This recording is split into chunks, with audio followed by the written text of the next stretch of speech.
Welcome back, guys. That now we survive on the day one.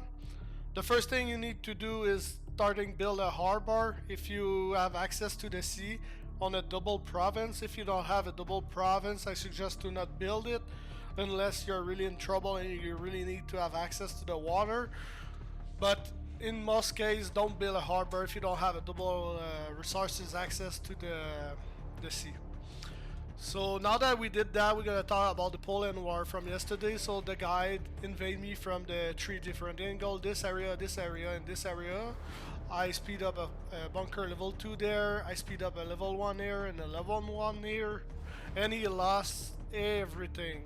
So after he lost everything, I start walking over all his land. I take all his land, and Austria take the opportunity to stole me this thing right there. I tried to complain about it, but nothing really happened. But now that we take over Poland, the thing you need to understand is those provinces will be on 25%, so take it all and the capital at the end before the end of the day, so you get a 10% boost and no revolt, or you will have to keep at least 6 units on every province so they don't revolt.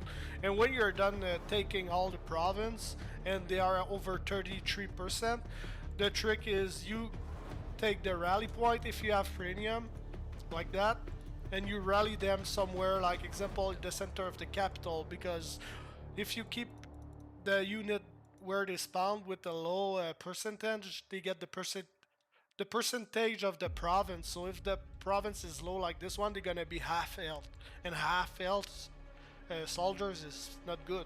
You want good strong, so you send them to the capital or in some area where they have a high morale province.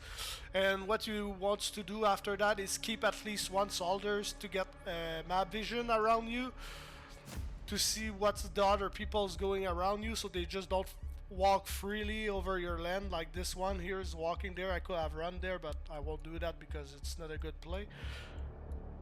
Or this one.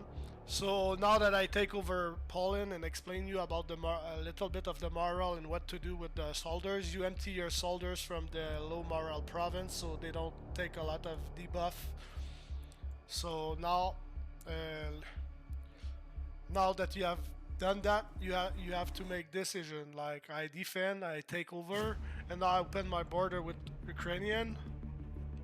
So I know those guys there, they were in a coalition together, so I know they won't have many options to expand from Spain to Germany.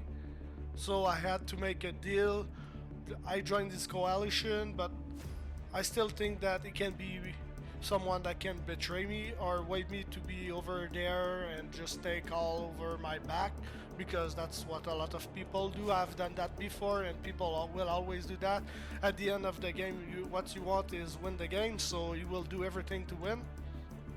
So I joined his alliance so I can have a little bit of peace and hope to have peace until the end. But you always need to keep soldiers near your border, because if he's trying to betray you, you need to have some unit to defend your land.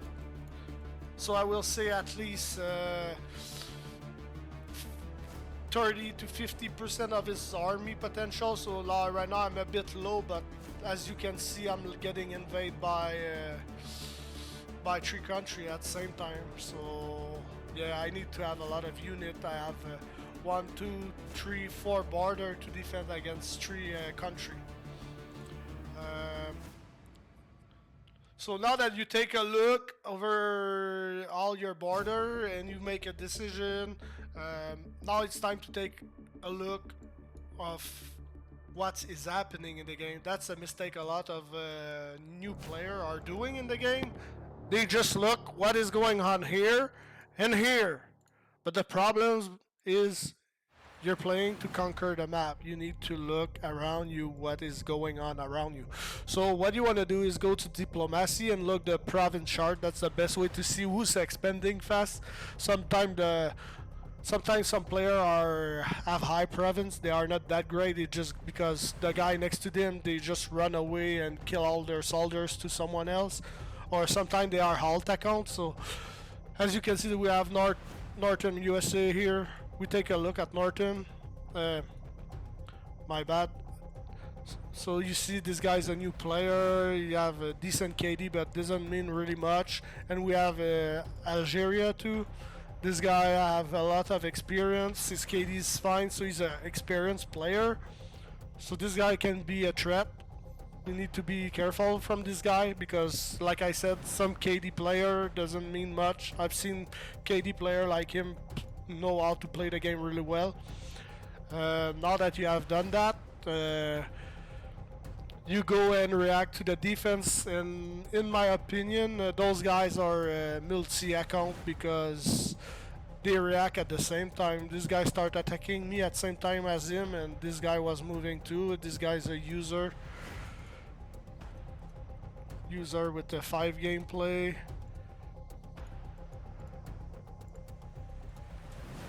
Anyway, it's not hard. I'm explaining you one thing about user. There's only 3 type different of player.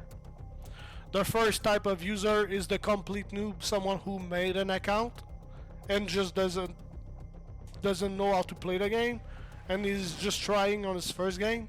The second type of user is a alt account.